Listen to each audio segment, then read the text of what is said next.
how some clusters of scholars within King's are conceptualizing and tackling these types of problems, and how each of us are bringing different disciplinary approaches to bear upon them. And we'll be doing some interesting spotlights on some key areas of research and how those have changed over time, and looking ahead into the 21st century. So it's my great honour to convene a panel of distinguished colleagues. These are the directors and senior members of several of the school's world-leading research centres and groups. And in each of these, cutting-edge research is happening on different strands of national and international security questions, and these are producing really interesting, exciting and important new perspectives and new approaches to tackling these major, some of these even existential questions, these sort of problems without passport type questions. So the centres that are represented today are the Cybersecurity Research Group, CSRG, which is represented by Dr. Tim Stevens. He's the head of the King's Cybersecurity Research Group and a senior lecturer in global security in the Department of War Studies. Representing the Centre for Defence Studies, we have Professor John Gearson, who's Professor of National Security Studies, again in the Department of War Studies. John is Director of the Centre for Defence Studies, but also the Director of the Freeman Air and Space Institute. Representing the International Centre for the Study of Radicalisation, we have Dr. Gina Vale, who's a Senior Research Fellow. And from the King's Intelligence and Security Research Group, KSIG, we'll try not to use too many acronyms. We have Dr. Hugh Dillon, who's a Senior Lecturer in Intelligence and International Security, and may I just add, is heroically standing in for our Head of Department, Professor Mike Goodman, who has been called away at the last minute. So thank you, Hugh. And finally, representing the Centre for Ground Strategy, CGS, that's myself. And as I mentioned, I'm a Senior Lecturer in History and Ground Strategy and the Co-Director of the Centre.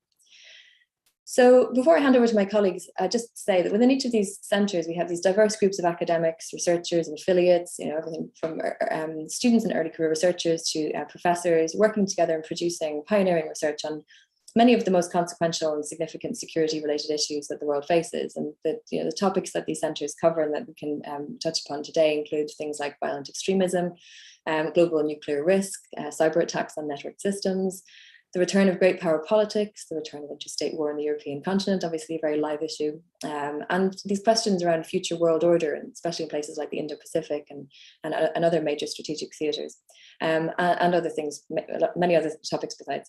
So the structure of today's panel will be essentially a round table. Each of our panel members will give a short account of the key focus of their centre and the colleagues that they're collaborating with. We'll give some thoughts about their field and subfields have evolved, looking back, looking at the present and looking ahead to some of these future puzzles. And we'll talk a bit about some of the defining questions that have shaped that field and continue to shape it. We should have plenty of time for questions and discussion, so please, as you're listening, please think of these questions, think about what you'd like to draw out in the conversation, and please use the chat to ask your questions. One final thing I would say, just from a housekeeping perspective, this session is recorded, so please be aware of that. The order that we're going to speak today in no particular order, drawn at random, we will have Tim Stevens, then John Gearson, Gina Vale, Hugh Dillon, and then myself. Okay, well, that's all from me, and I'll pass over to Tim. Great, thanks, Maeve, for your introduction. So yeah, as Maeve says, I'm director of the King's Cybersecurity Research Group, and when we think about cyber, half the people who hear that term run a mile because it sounds like something very technical. It's about computers for sure, but if we think of it, cyber and cybersecurity and so on, more in terms of digital transformation, then it's actually a lot easier to get a grasp on. And it's a digital transformation in multiple sectors: society, economy, production and consumption, labour, political mobilisation, and of course international affairs. And international affairs covers a whole range of dynamics from trade, political economy, geopolitics, diplomacy, and war. And the digital networks and systems, computers and so on, the internet, all the digital technologies are affecting all those areas. And there's various pitfalls and possibilities.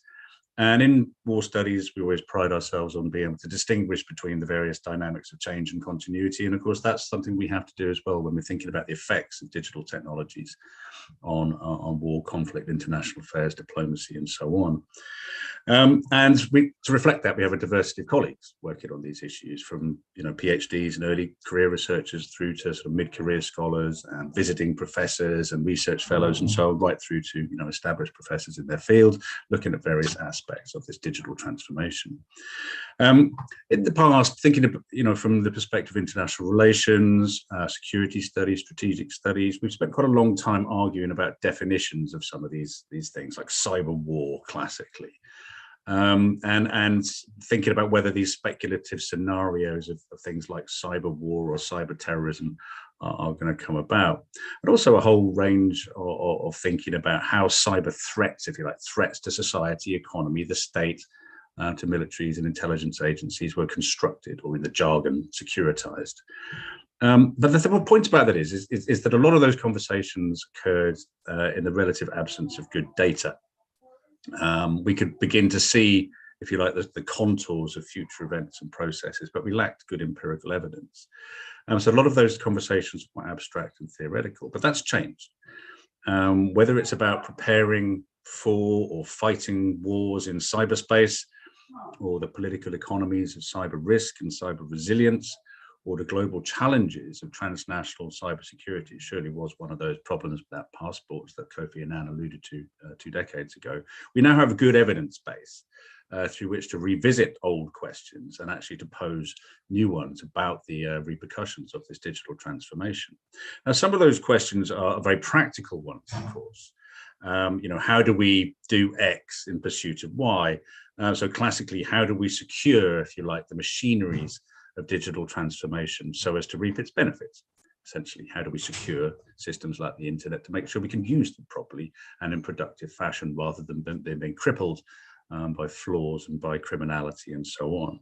Or, there are other practical questions that we look at in our group. How do we leverage cyber, so digital networks and systems, to generate military strategic effect? And of course, doing so within ethical frameworks and with respect to international law. And, from that perspective, how do we prevent or deter our adversaries from doing the same?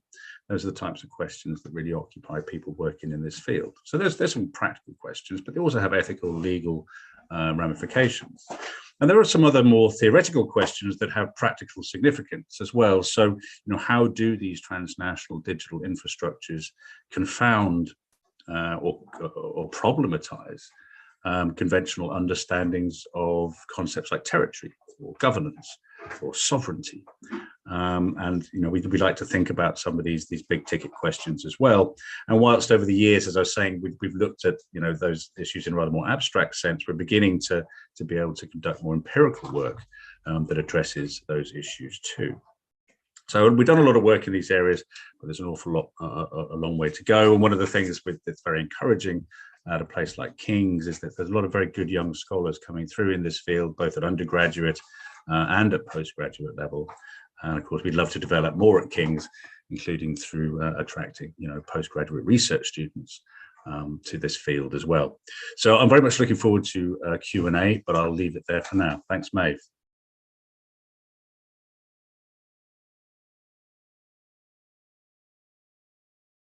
Okay, thank you very much, Tim. And seamlessly, we'll hand over to John Gerson. Thanks, Maeve. So perhaps a little bit differently, I thought about what we've been doing, what colleagues have been doing to summarize defense, academic defense work and thinking in the policy realm is a pretty broad subject. My own perspective is that much of the defense and security debate in Britain, but also other countries, has focused for the last 2 decades to a large extent on limited operations, wars of choice, if you will, and confronting the challenge of non-state actors. Now, alongside this, countries like Britain, but other countries too, have faced a regular rotation of major operations or major operational deployments for medium-sized powers anyway, such as the First and Second Gulf Wars, Afghanistan, Iraq, and then continuing operations in Iraq, interspersed with what used to be our big focus in the 1990s, of course, of peace support operations, as they were then called. So it's not surprising that a lot of research effort focused on activities like Iraq, the global war on terrorism, and then, of course, for the British, what we regarded as a very important deployment and a long deployment in Afghanistan. But in the background were continuing debates and focus on the rapidity of technological change in military affairs, what used to be called the revolution in military affairs, and perhaps, I'll throw a question out at Tim, the extent to which we are actually facing exponential multiplication of change I say over the horizon, just a few years away, certainly in defence, which most defence thinkers and analysts and practitioners just are not prepared for. So as far as academic research has been concerned, many of us at King's have still continued to try to get the policy community and the practitioners to still think about deterrence. It's back in vogue this month, but it wasn't 5 months ago, and certainly not 5 years ago. For centres like defence studies, there's been a lot of interest in how professional militaries adapt themselves to national security approaches. How do you create what in Britain we call a whole force, that is aligning reserves and regulars and the civil components in the delivery of defence capability. And that's fed quite neatly into an area that we in the department and in the school have developed in terms of national security thinking about defence and security, which has grown in importance. But I wouldn't say that it has actually, other than acceptance of the need for thinking about it, actually convinced decision makers yet of the need for top to bottom change. And I think our research focus in the coming years should be about supporting meaningful change beyond the top level structures which have started to change, such as in Britain, the National Security Council as well. Technology and procurement continue to be traditional areas for focus. But again, in Britain and in a number of European countries, it's events and campaigns that really have led to some of the interesting research. Now, for me, the armed forces were quite slow to adapt their doctrine, but even their defence thinking more generally to the policy challenges of the post-Cold War world, but were even slower to respond to the growth of non-state actors as a source of defence and security challenges. And so national security studies, as an outgrowth of this, attempted to understand how states were going to adapt those existing structures to deliver joined up solutions to the cross-cutting issues that I mentioned. But the challenge is shown by the fact that even Britain, which was relatively ready for some of these changes in thinking, took 16 years to adopt a coherent and workable policy for military support to the civil authorities, despite long-term research and very important, impactful research pointing to just such a need. 17 years is a long time. In Britain, more than a decade of research effort was spent trying to unpick the Iraq operation, most famously with the long-running Iraq inquiry, which for many of us included our mentor, Sir Lawrence Freedman, who was a panel member of it. But it's been striking how far the lessons of such research and the efforts of us all, really, frankly, didn't seem to feed through into better decision-making and thinking as we moved into Afghanistan and the focus on Helmand, which preoccupied the army, and our Navy and Air Force were left to focus on their platform priorities, as traditionally was the case. And it was the intervention in Libya which showed how little had been learned about being clear about objectives when intervening and clear about what could and could not be achieved, even as part of a coalition. So for me, whilst we have had interesting accounts of how various armed forces performed in these wars of choice in Afghanistan and Iraq, with the ignominious withdrawal last summer from Afghanistan, it's difficult to see whether there's going to be much appetite or funding for work on these topics in the short term. However, in the longer term, I think the absence of official histories for much defence activity over the last 30 to 40 years will be opening up opportunities for researchers to fill the historiography gap, so to speak, and releases in our archives and in foreign archives covering the war on terror are imminent, although it is questionable whether, given what we learned from the Iraq inquiry, whether we will gain that much. It's interesting to note that an official history of the Northern Ireland Troubles has now been announced as something that the government plans to commission. And we'll see how long stories which most think have long been understood may still provide fertile ground for research.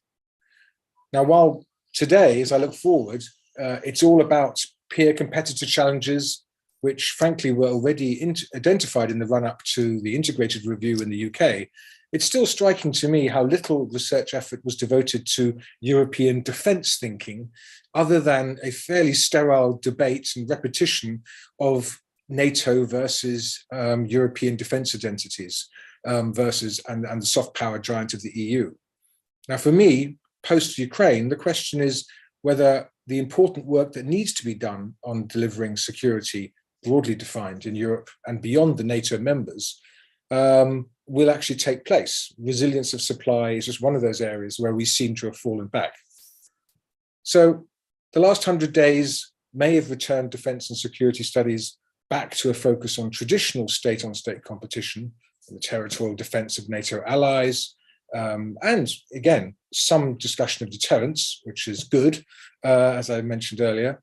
It's the technological challenge, or let's say the role of technology, which has been assumed to sit with Russia, perhaps balanced by weapon deliveries from Western states, still raises interesting questions about centrality of certain procurement projects in most Western and other countries' policies in light of what's occurred in Ukraine. And I think there will be a lot to learn from this. It's interesting, finally, to me, to see how quickly Ukraine has been applied to thinking about the Indo-Pacific peer competitor and how far it provides, quote, lessons for outsiders, interested parties, let's say, in the South China Sea and the Indo-Pacific more broadly, as the topic de rigueur of the moment. AUKUS and a burgeoning cottage industry of just what these trends mean is developing. I think the question that I'd like to put to this assembly is how far defence academics can help direct this research in a useful way. Thanks very much. Oh, thank you. That's a really that's a great call to action. I'm really enjoying that, and I'm going to spend some time thinking about how to respond. So I'm going to hand over to Gina Vale. Dr. Vale, please. Thanks very much. So as Maeve mentioned earlier, I'm Dr. Gina Vale. I'm a senior research fellow at the International Centre for the Study of Radicalisation. I'm also a postdoctoral research fellow in the Department of War Studies. And my work at ICSR is part of a diverse and interdisciplinary team. We draw from war studies, criminology, IR theory, political science, history, to really grapple with some of the issues around violent extremism, extremist violence, and terrorism. So I'm going to speak a little bit about the past, present, and future of the field, and particularly through my own lens as a researcher that focuses on gender and other axes of social difference, and how this feeds into both our understandings of terrorism as a phenomenon, the actors involved, and also the shape of the field itself and scholarship.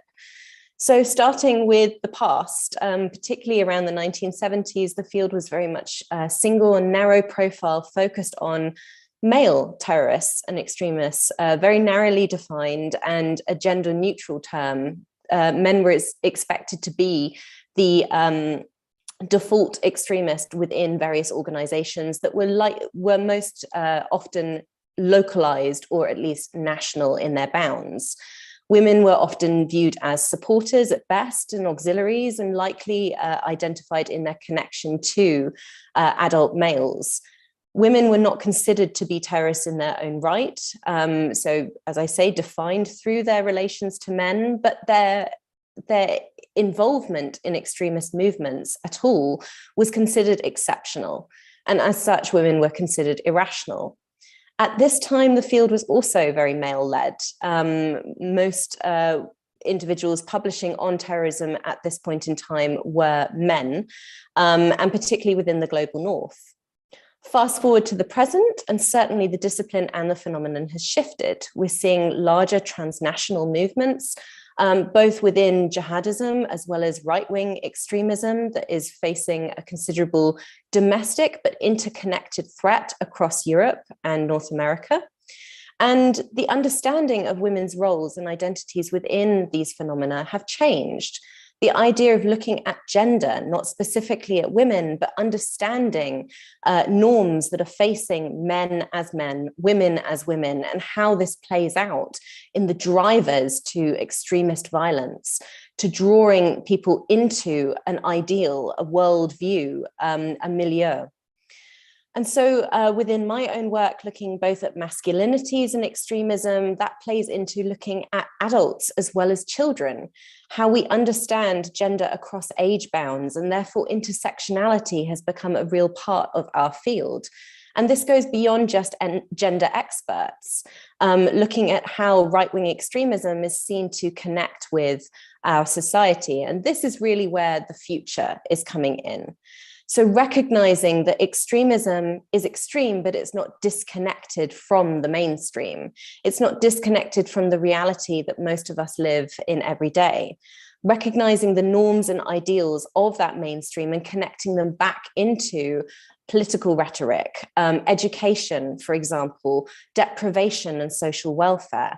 This is where we can understand how, for example, future or present and moving into future movements such as involuntary celibates, mass shooters, as well as those who subscribe to misogynistic views, are drawing power from mainstream ideals, but operationalizing them through violence.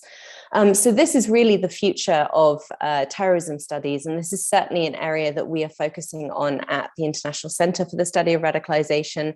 Both myself looking at youth within extremism, I have colleagues focusing on misogyny, incels, right-wing movements, anti-trans sentiment within right-wing movements, as well as looking at how gender and other axes of difference are operationalized among jihadist groups, their rhetoric, their governance, their recruitment, and also how we deal with them, both from a societal perspective, a judicial perspective, as well as a governmental and policy perspective.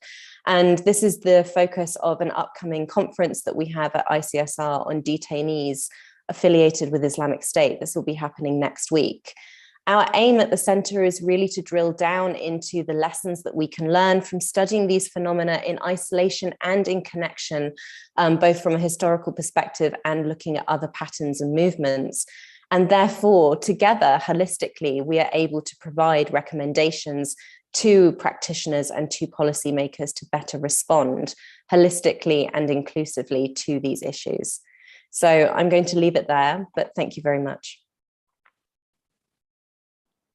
Thank you very much, Gina. And we'll pass over now to Hugh. Dr. Hugh Dillon. Okay, thanks, Maeve. Hi, everybody. It's lovely to be here speaking to you, and it's great to be talking with our colleagues and listening to the great work that goes on here. It's always a point of great fascination in such a big department to get a sense of the diversity of the work that we do here, and I look forward to drawing that out in the Q&A. I'm here representing the KISG, the King's Intelligence Security Research Group, and I've been asked really to talk about what we do and where that's come from and where we're going. And it's a really exciting time to be studying intelligence and studying statecraft and in King's. And I think to a significant degree we are at the cutting edge of research in this field, kind of pushing its boundaries at a time when it's expanding really quite quickly and in a really quite exciting way. Bringing together a whole new cohort of international research students and colleagues from all over the UK and beyond, working not just from an academic background, but also from a professional background as well. So the field, I think, will only broaden, and it's very important that it does so because, as all of you all know, I suppose, intelligence and the growth in intelligence and the potential intrusiveness of intelligence, particularly in the digital realm, really has implications for all of us as citizens in a democratic society. And questions of oversight, questions of ethics, questions of consent are becoming increasingly difficult, and increasingly important conversations need to be had about these issues, and the conversations that we like having here. But I've been asked to reflect just on where we came from, where we are, and where we're going. And I suppose the point to start with is that intelligence studies was really quite narrow not that long ago. It was considered big issues, no doubt, and issues that are becoming increasingly relevant again, but it was quite narrow. It kind of grew out of diplomatic history and military history, or I suppose the realization that this activity, the second oldest profession, espionage, an activity which has been going on since time immemorial, and which by the mid-20th century occupied the time and resources of big government bureaucracies, and not an insignificant chunk of money, probably far more than was spent on diplomacy at that time. This practice is largely absent from the historic record, certainly from the mainstream or the big serious weighty tomes on diplomatic and military history. And so the field then we grew out of trying to fill this gap of, kind of correcting this this problem, this dissonance. And it started, I suppose, being concerned with big issues of war, big issues of peace, big issues of diplomacy. So we were centered around the Second World War, ultra intelligence in the Cold War, and so on. Bletchley Park, the big, heavy hitting stuff, and very much concerned with ideas of traditional security and statecraft, looking back to Machiavelli and on into the insights of people like Sherman Kent, and his foundational textbook, I suppose, from 1949, Strategic Intelligence for American World Policy.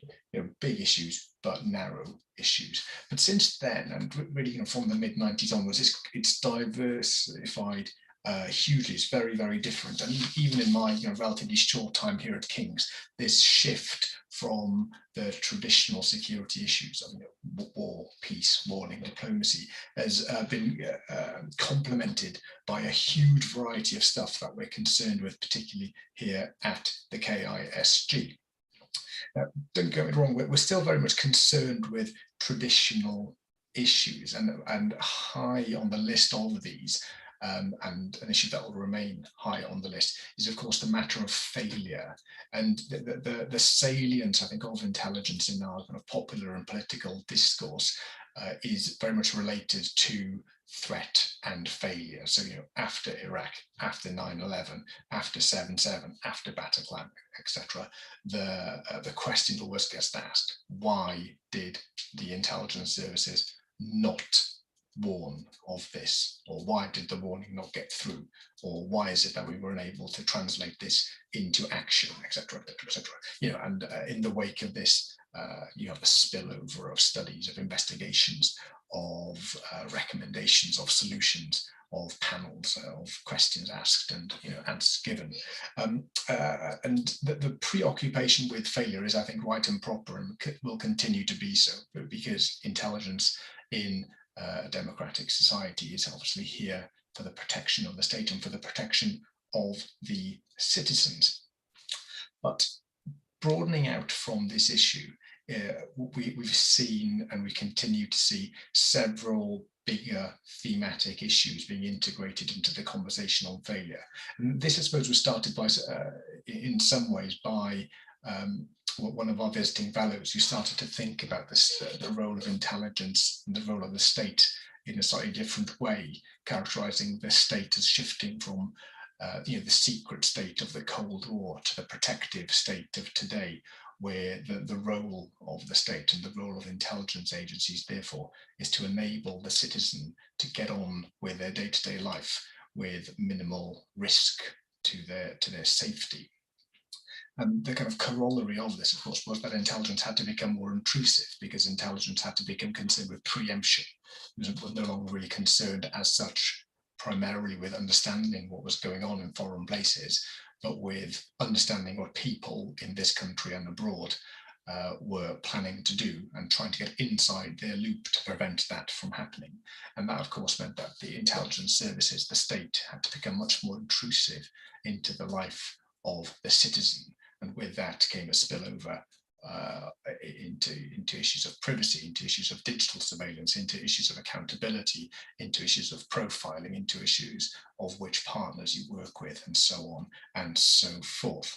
And it's out of these spaces that the field of intelligence studies has diversified massively and become linked to a much wider range of broader subject areas than would have been the case traditionally. Your diplomatic studies, your military history have been supplemented with sociology, psychology, surveillance studies, digital studies, and so on and so forth. And you see blossoming from there further still. So today, the KISG is both looking backwards, and there's an interesting conversation to be had about how the old debates about strategic intelligence have now once again, particularly in the context of Russia and Ukraine, come to the fore. So we're again talking about strategic intelligence. We're again talking about warning and indicators. We're again talking about strategic deception. We're talking quite interestingly about the role of intelligence in the public conversation and how states are using it as part of their war of narratives. But we're also looking forward, and you're just casting a look at the syllabus for our intelligence MA here. You see the range of issues that are supplemented the traditional. We consider statecraft, we consider failure, we consider success, deception, but added to that, there's issues of terrorism, accountability, digitization, covert action, ethics, the agenda, and so much more. All questions that intelligence agencies, but also society, has to grapple with more broadly as we try and come up with functional and reasonable answers to issues of, well, what are these powerful agencies for, and what do we want them to do in this very, very fraught and dangerous global environment that we currently live in. And with that, I shall pause. Thank you very much, Dr. Dillon. Okay, so it falls to me to wrap up this section very as briefly as I can to give us plenty of time for questions.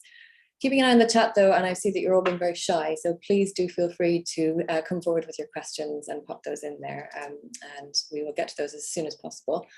So I'll just wrap up with a few brief comments really on the field of grand strategy, on the field of statecraft, and on the work of the Centre for Grand Strategy. So thinking a bit about where grand strategy as a particular strand of academic study in national security debates has come from.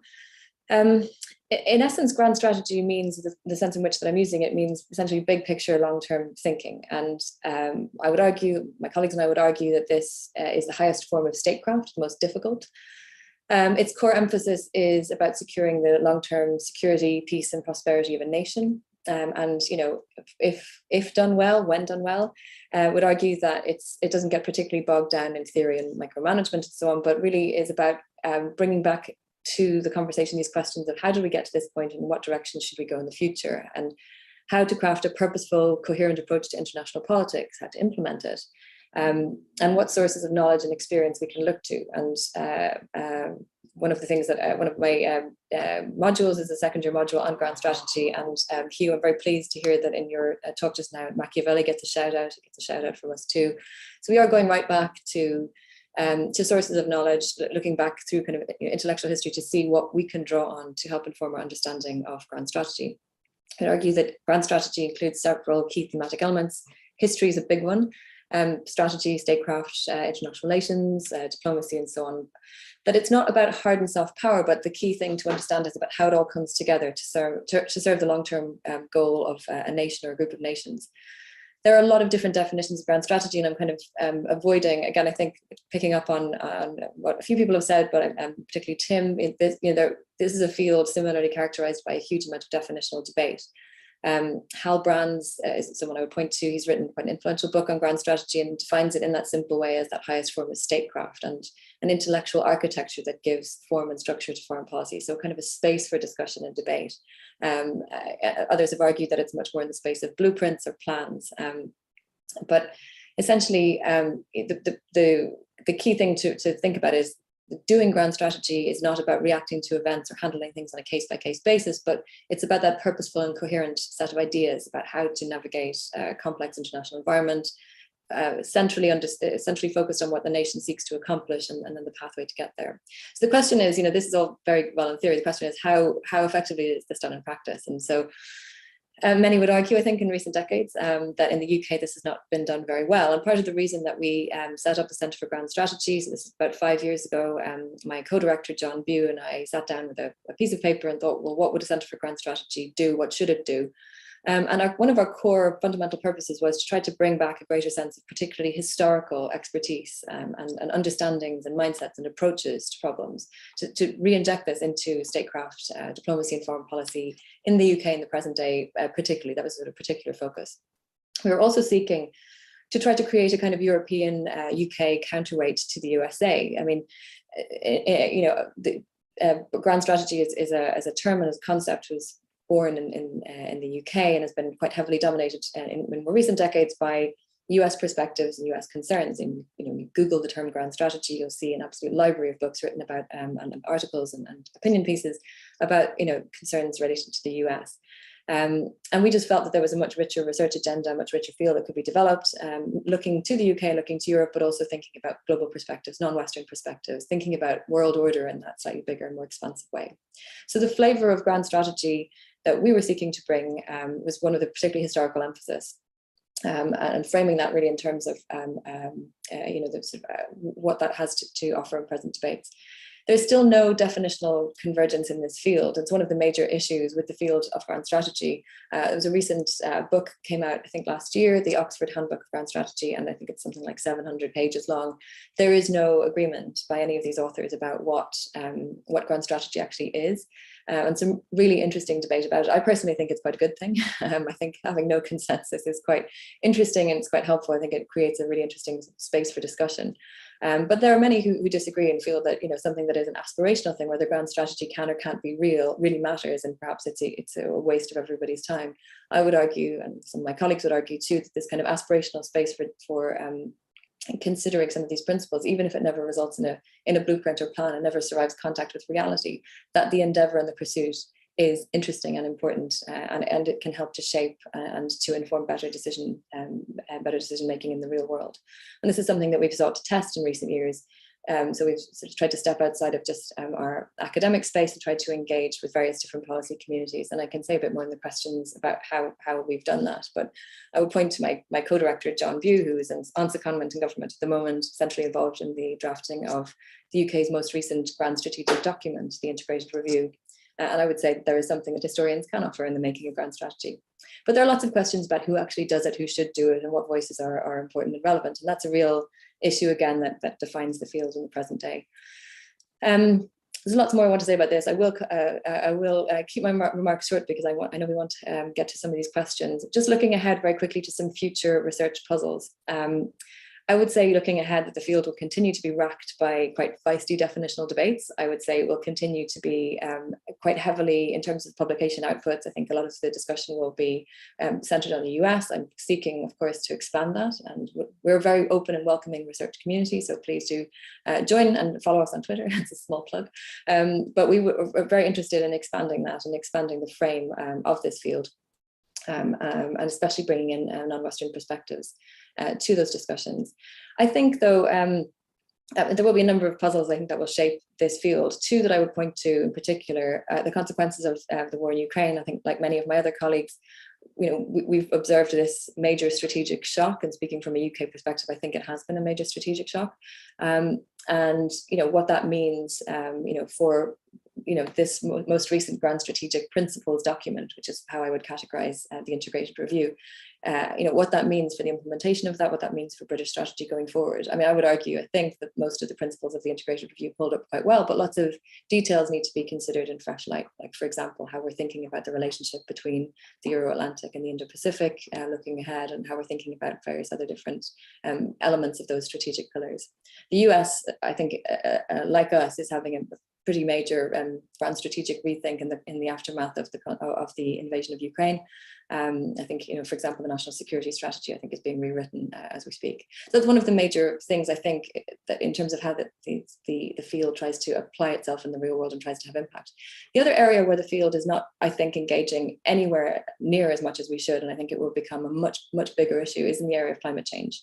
Because I would say that, if you want to point to big grand strategic challenges, this is it. This is the big one. It's probably the biggest grand strategic challenge I think we could say maybe humanity has faced. And any attempt to resolve this will require not just really well integrated national efforts, but really well integrated international efforts. And I think, in modern, I think we've never really done anything like this. And so trying to undertake this and thinking about how the field might support and help to shape the thinking required for that, I think is a really important question. It's something that I've been giving some thought to, and my colleagues too, very, very early stages, but I think it needs more.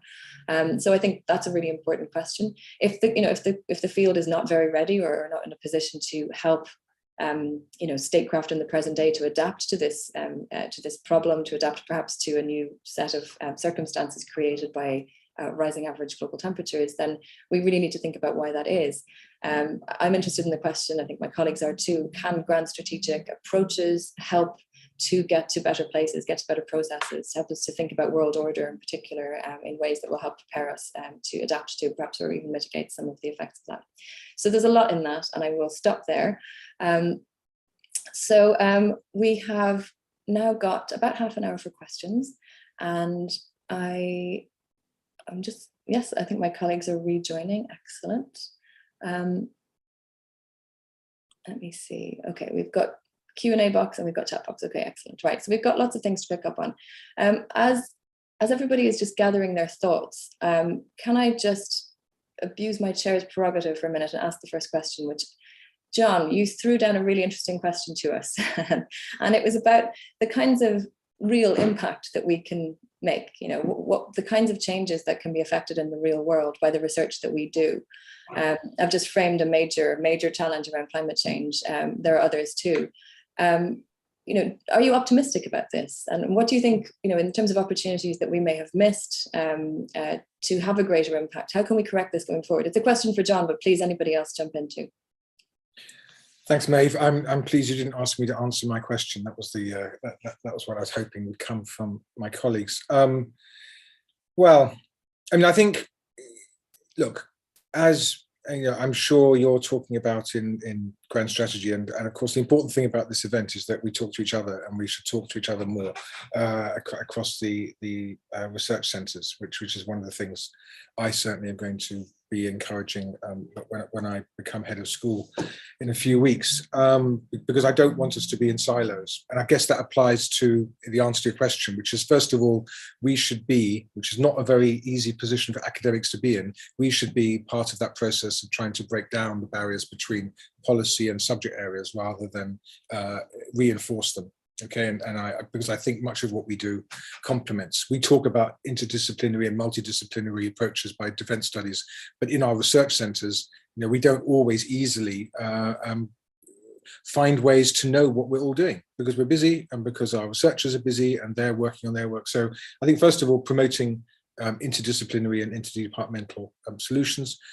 I think on something like, Asia Pacific, AUKUS at the moment, the policy community is running around saying, academics, commentators, give us something we can populate this with. I mean, that's the truth of the reality. There's been an announcement and now there is a bit of a vacuum.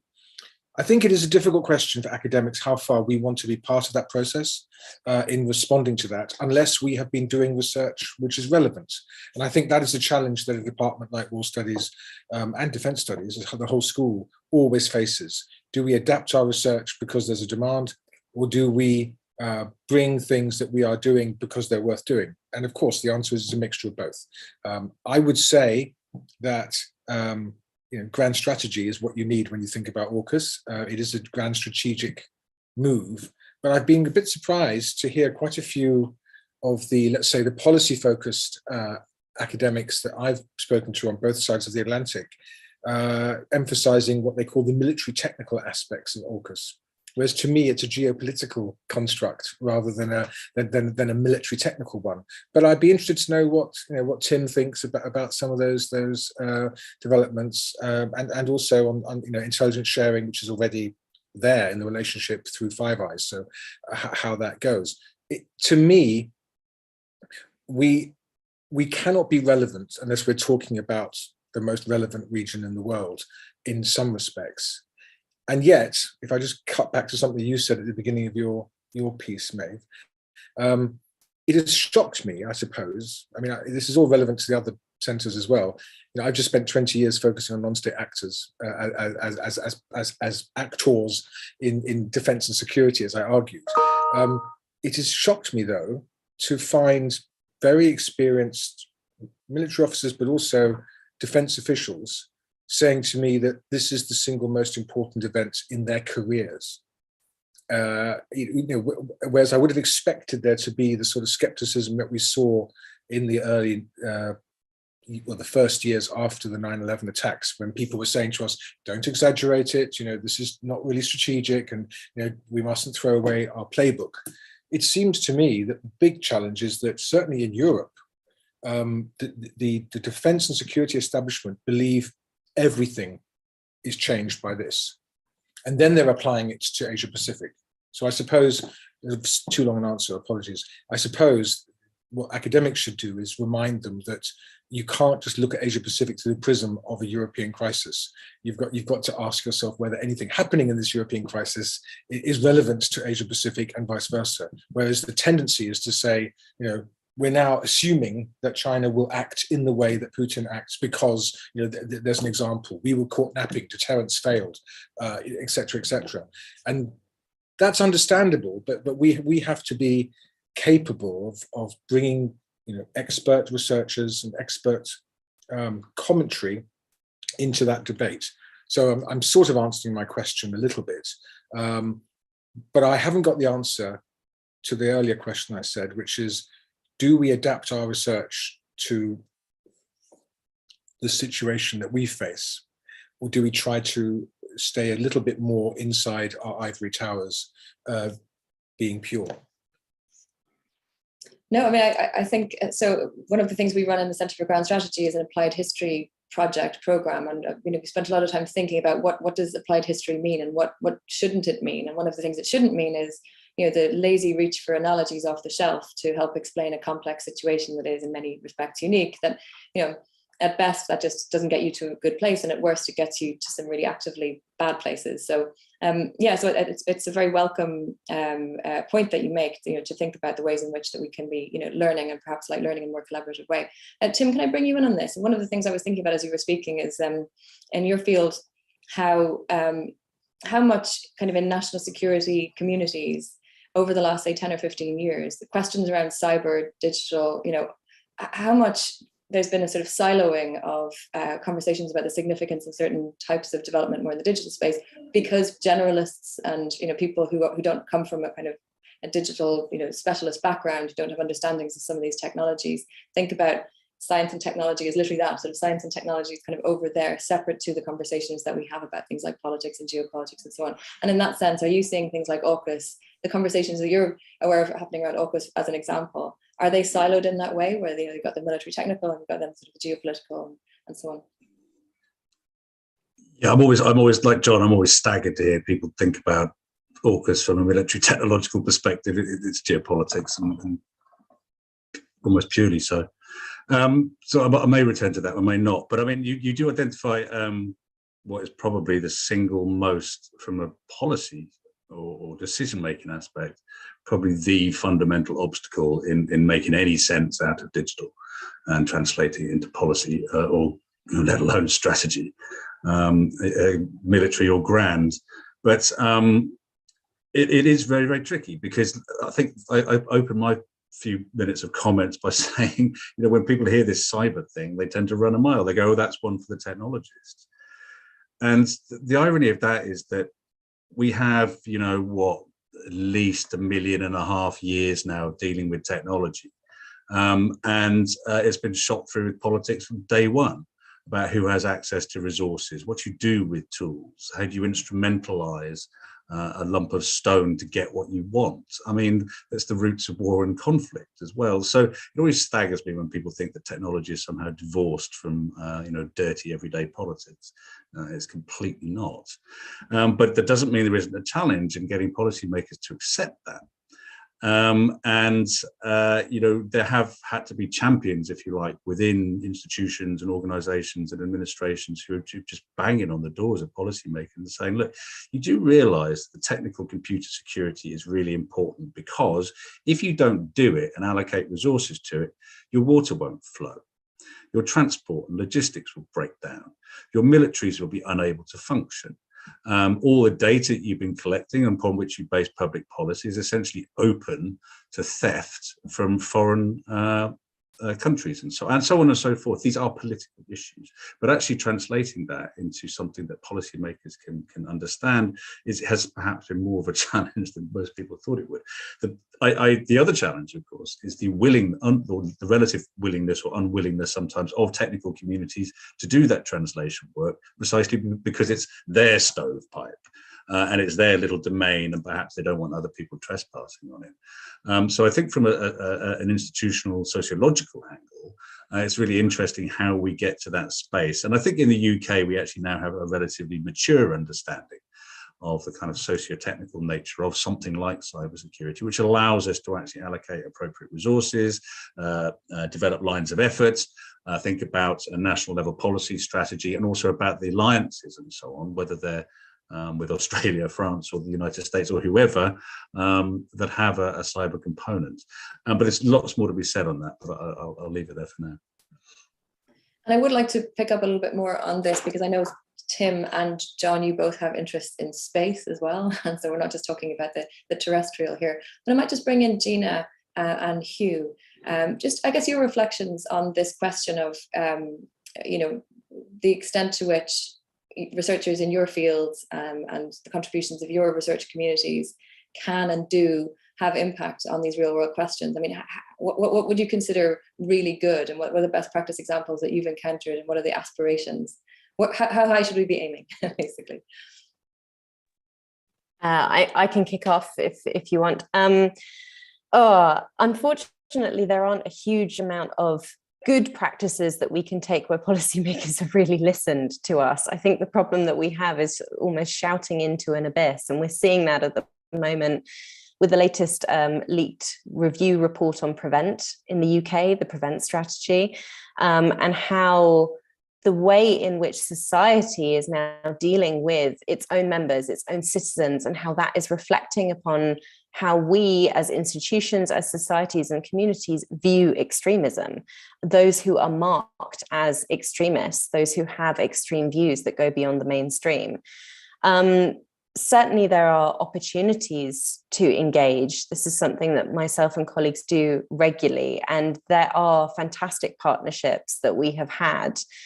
But when it comes to change on a mass scale, this is where we are often working against the machine. And drawing upon my own research within northeastern Syria, when we're dealing with the issues of Islamic State affiliated persons, this is a global issue.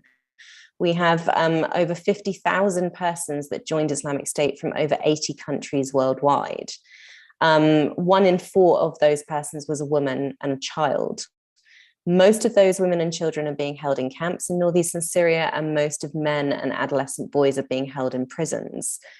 Up until this point, repatriation is still very piecemeal at best, and certain countries such as the UK, almost an entirely brick wall has been established to repatriation, no matter advocacy, the fact that research is showing that if we fail to intervene now, we will continue cycles of violence, cycles of grievance, cycles of humiliation and emasculation in particular. And this goes beyond the local context. This is, once again, if we think in post-colonial terms, this is the Western interventions, or in this case now, failure to intervene, failure to take responsibility for the actions of our citizens in a foreign conflict zone.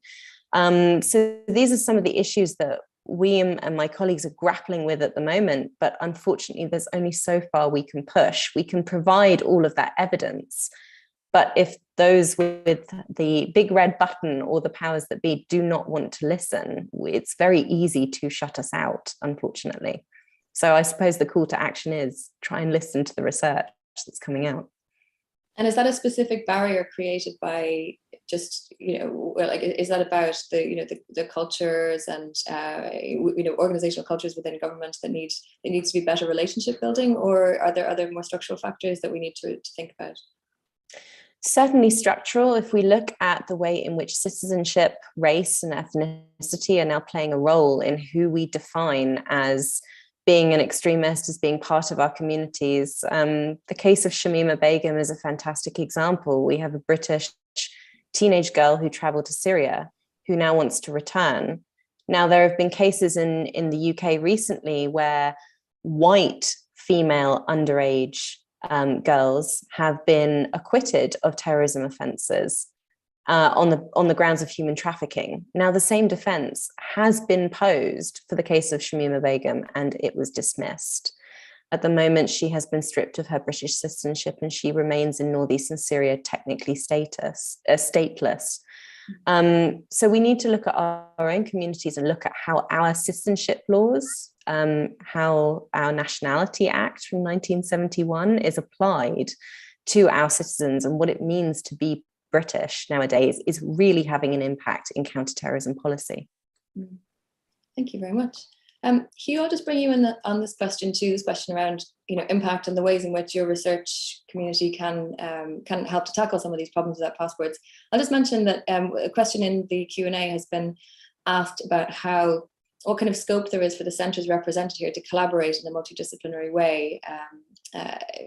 So it's a question from Hugo, is taken by the synergies across potential research on things like sustainability, contribution on non-state actors, allies and adversaries, and the role and impact of technology generally. So do you have any thoughts on this question around how to generate meaningful impact, actually make a difference, and also how we could do that more collaboratively? Big question, sorry.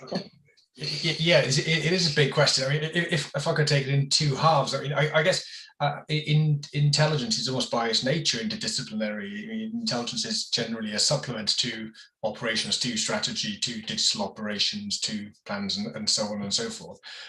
So the potential for collaboration is as varied as as our range of subject matter expertise. And I think the most pressing one is with Tim's group and the cybersecurity element of the business, where the involvement and the potential problems and challenges, ethical, operational, governance, and so on and so forth, the development of and the power of intelligence agencies in cyberspace poses is just immense. So I think there's huge opportunities to cross over there. And I think more broadly that the space perhaps where most impact has been generated by the work that we do is in the assessment side of the intelligence business, where you see much of the fallout from some of the great failures that we've seen, 9/11, Iraq being the key cases in point, a real push in government for more to be done to systematize, professionalize, and really kind of academicize the process of intelligence assessment, and to bring many of the tools, many of the insights from the study of the past in a kind of applied history way, but also from disciplines of psychology and so on, into the work of training the next generation of intelligence analysts, and that of course is interdisciplinary as well by its very nature. Thank you very much. Okay, so we have a question in the chat about the importance of the Middle East and the Gulf regions in defense and war studies has decreased in recent years. Researchers tend to focus on China, USA, Russia, and Europe. How would you describe this trend? Anybody want to take this one on? And it's partly... So something briefly. Yes. It hasn't decreased in my field. In fact, it's probably increased, and there's a couple of reasons for that. One is the emergence of Iran as a very effective state actor, both regionally and international. internationally, it sees cyber as a way of projecting pursuing national interest, projecting national power, both in the local area and also against, primarily against the United States and its allies. And the second is that when we think about surveillance, and there's quite a crossover here, I would suggest with Hugh's work, or not, well, the Intel Group's work at least, is around surveillance. And of course, some of the Gulf states, Saudi Arabia, are highly active in that space. And it also points to the political economy of surveillance tech, because some of the, the companies selling into those markets are a little bit closer to home than we might expect. There's great, young academics like James Shires who've written extensively about cybersecurity in Gulf and the Middle East. And also there's a load of emerging work around Iran too. So I think geopolitically, maybe the question has a point, but just from my own perspective, it's a region, a very diverse region that remains of direct political and economic relevance. Thank you. John? Well, I'll just be cheeky and say it isn't irrelevant because it's part of the Indo-Pacific region, and so we are thinking in those terms, but we're not thinking of the Middle East, as you call it, the Gulf, as a separate security entity. And of course, for this transition to sustainability, taking up Maeve's point about a grand strategic challenge, the Middle East is going to remain central, as is Russia and the United States, to taking us to a, well, not carbon neutral, but let's say a more carbon balanced global economy. So I think these things are a bit too simple to dismiss.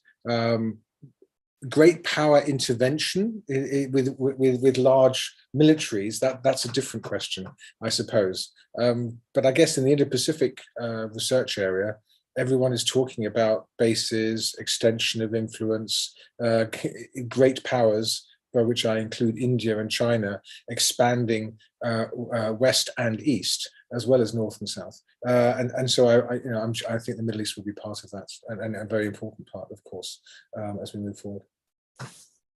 Yeah, I mean, I think, looking at the transformation over the last year or so, at least, there is an argument to say that, the 20-year experiment kind of failed security paradigm, with a focus on Central Asia, has now shifted more into the Indo-Pacific space. And I think if our colleague, Professor Alessio Patalano was here, he would be making a case about the shift to the maritime, and, that this sort of transformation is kind of an epochal shift in some way. And it's a whole new way of thinking, or at least a whole new way of prioritizing some of these security questions. I think as you both rightly said, these aren't. It's perhaps a bit more of a matter of perception. It's not about entirely things going out of fashion so much as maybe a sense of the emphasis, or what that kind of what the bulk of stuff that's making its way through and seeming to be most popular, or seems to be getting the most funding.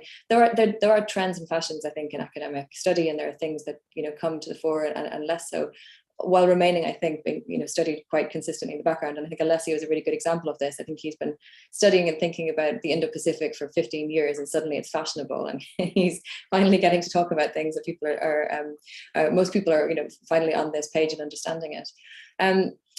So there's a question in the chat about coherent grand strategy, which kind of links from this point too, right? The sense in which states are thinking about and strategizing, and the sense in which the focus is moving or shifting, for example, to the Indo-Pacific, is for lots of countries about a kind of grand strategic shift. Certainly the American, the British example, but across most European powers, we've seen this proliferation of Indo-Pacific strategies, for example, in the last few years. I think actually the UK's Indo-Pacific tilt was quite late to the game in that sense.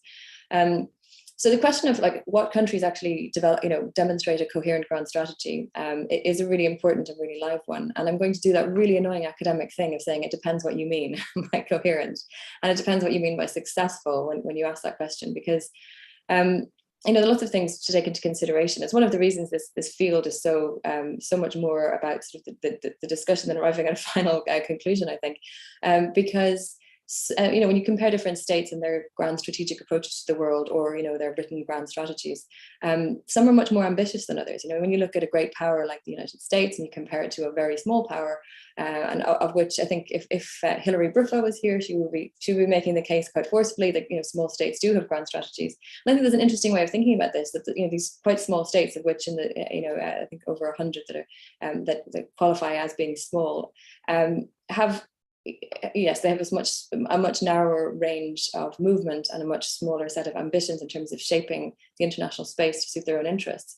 But there's also a lot more at stake. I think you could argue that some big great powers and large, medium-sized powers have a little bit more room to fail, whereas smaller states maybe don't. I mean, that's one of the debates that's going on in the grand strategy field at the moment.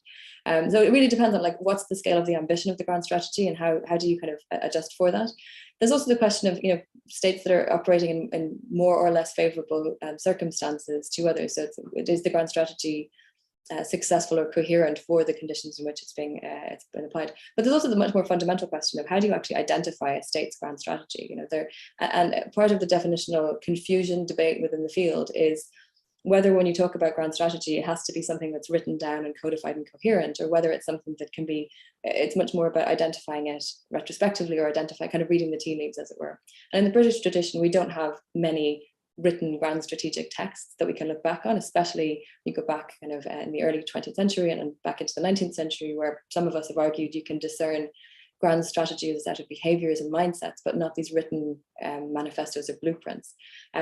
So you're kind of reading it and evaluating and judging it, compared to some other states that actually set about trying to write down a grand strategy. So again, it's not quite the answer to your question. I would say I would point to a number of countries that engage in a coherent set of activities towards it and recognize the importance of it, and gain value from having those conversations, gain value from the pursuit of something like a coherent set of intellectual kind of architectures to shape and direct the direction of the country. But no, I would say nobody does it perfectly, and I don't think anything like a really coherent grand strategy exists in the present, so much as perhaps more or less coherent endeavors in that direction. I hope that was useful.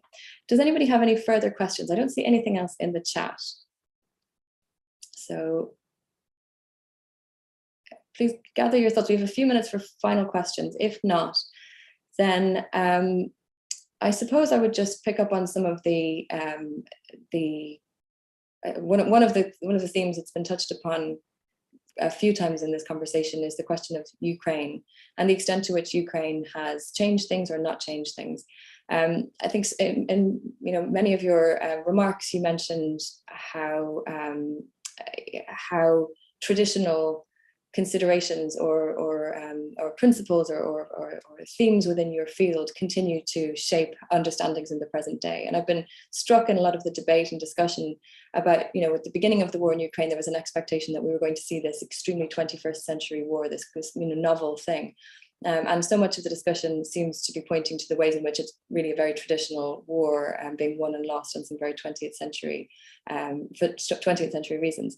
So I guess one of my questions for you is, for you all actually as a panel, is the ways in which your field helps you to think about the future. I mean, in some ways I'm looking at you, Tim, because I know you've written a lot about the future, but the ways in which you think the field needs to change or adapt to really quite novel things that are happening as a result, whether it's technological change or whether it's normative shifts or whatever it is, whether it's other transnational factors, some of these problems without passports. Are there things that are happening in your field that really are transforming or undermining some of those more traditional pillars upon which the field has stood? Or do you think that looking ahead into the next few decades that the field, you'll continue to be teaching texts from the 20th century or before that, and thinking about some of these issues through the lens of these traditional approaches as much as you are thinking in the present about more kind of more recent things? Tim, can I come to you on that one? You've got about 8 PhDs answering this question.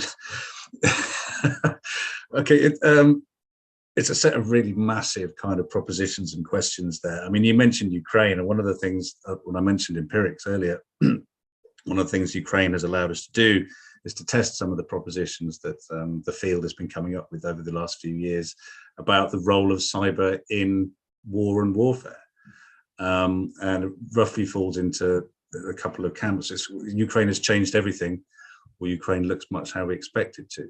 Unfortunately, the media seems to think that it's changed or the media seems to think that the field said that everything was going to change with Ukraine, but it's not what the field said at all.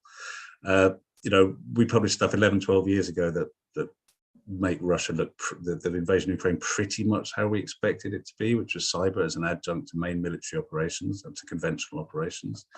And that's roughly how it's panned out. But one of the interesting things that we've noted, and this speaks to some of the earlier points that you were talking around the role of the researcher and engagement and outreach and so on, was actually during the first 2 weeks of, so late February into early March, people working in cyber were being bombarded with media requests.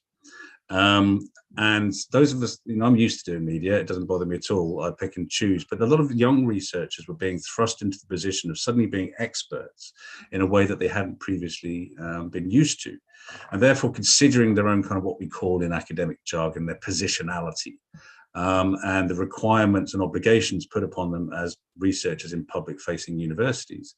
And it caused a lot of soul searching. What am I for? What am I doing here?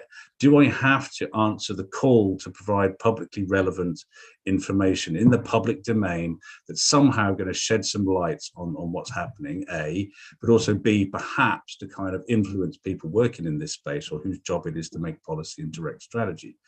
And I think that generally applies to those people were being asked to do something much earlier than career perhaps they've been used to, but it does speak to what we're for. And I would encourage a university to allow people not to have to engage publicly like that.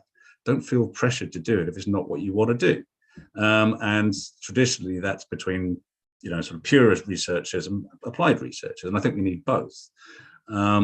But I do think it needs to be a matter of choice for the individual researcher in as much as that they're allowed to make that choice. So Ukraine's been really interesting in that respect for any number of different reasons. Thank you. Hugh, do you have any thoughts on the impact of Ukraine and how it's changing the forward trajectory of your field? Well, I think, like Tim said, people can take what they want from it, really. I think there's a number of things which confirm what we already knew about the importance of intelligence in war, in that it's not necessarily anyway a substitute for raw power. That surprise can't be guaranteed, that deception is fraught, and so on and so forth. So in many ways, it's sort of old wine in new bottles.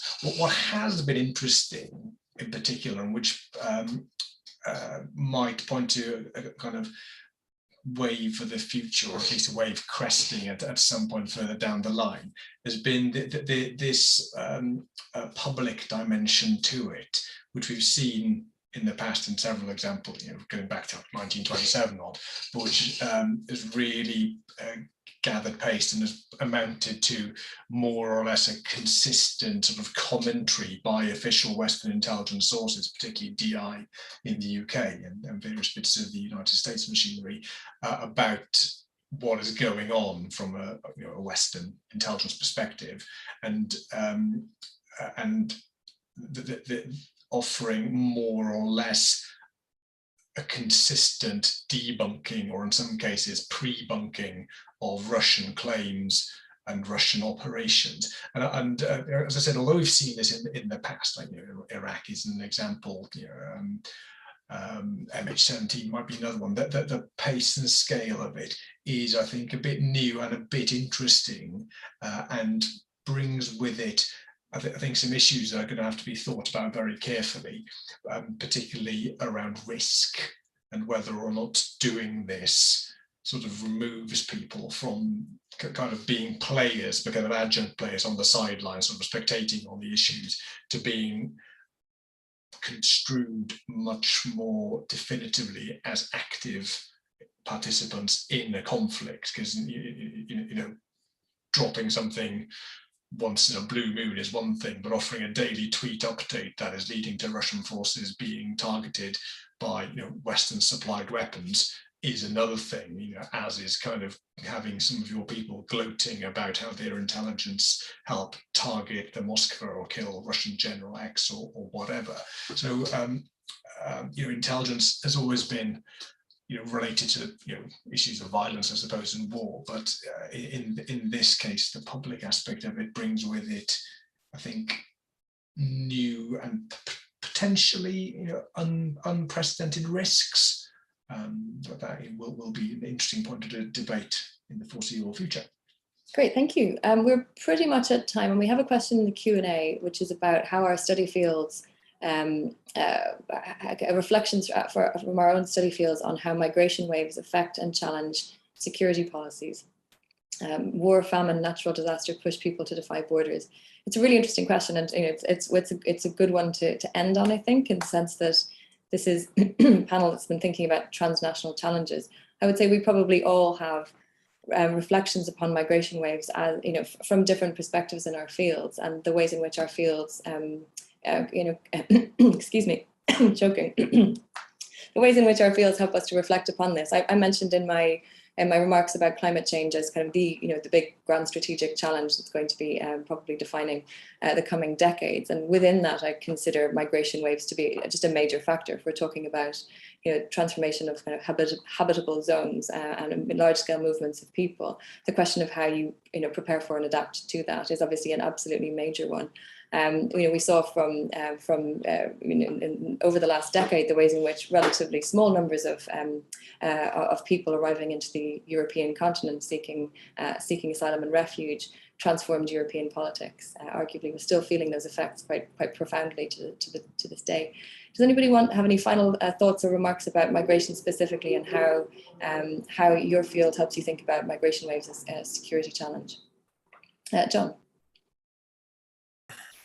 Well, I'll just say that it's obvious that grand strategically, policymakers do not connect actions as foreign policy with what is generally regarded as internal security. So migration is seen as an internal security challenge, Interior Ministry, and it's depressing to see how little connection there seems to have been in the thinking about that.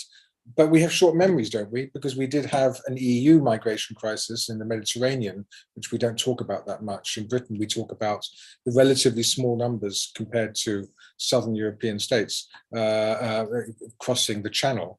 And you know, if there isn't, it's a great cross-cutting question: why people are crossing the Channel from what we all regard as a wonderful country, France, in most cases, which has, you know, policy implications all across. But to me, yes, it is striking how far areas that we have intervened in are the source of migration. So there are consequences to our actions. Absolutely. And Gina, should I call on you for the last word? Brilliant. Yes, I'm really pleased that Hugh mentioned several times ethics and also content online, and this also brings into what Tim was discussing about not just young researchers, but researchers in general engaging publicly with these areas of research. And certainly this is a considerable risk when working within terrorism studies, and certainly as a female researcher too, myself and colleagues face significant risks in publishing our research, in engaging publicly. Certainly my colleagues working on misogynistic extremism and incels have faced threats online directed against them personally. And the vicarious trauma that researchers can face by looking at extremist content, particularly those that are now being more accessible through live streaming and obviously being shared on social media quite openly. This is a serious concern, but it's also an area of increasing focus within the field. So this is a concern and also an opportunity for the field to change and adapt and look at itself, to rid some of its past as being quite a masculinist field that does not accept vicarious trauma or researcher trauma, but understanding our own sensitivities and expectations and vulnerabilities when researching in this field.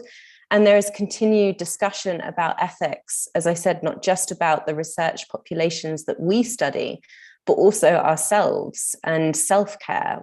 and putting mental health support for ourselves as researchers into grant applications, into the way in which we conduct our studies and how the field operates. And so I think this is a really exciting, important, and much needed development within the field of terrorism studies. And I don't know whether this is something that my colleagues can engage with within their own areas, but certainly this is an opportunistic and positive aspect for us in terrorism studies.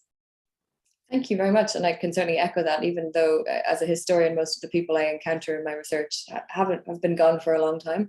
It's not a kind of a direct sort of interaction in that sense.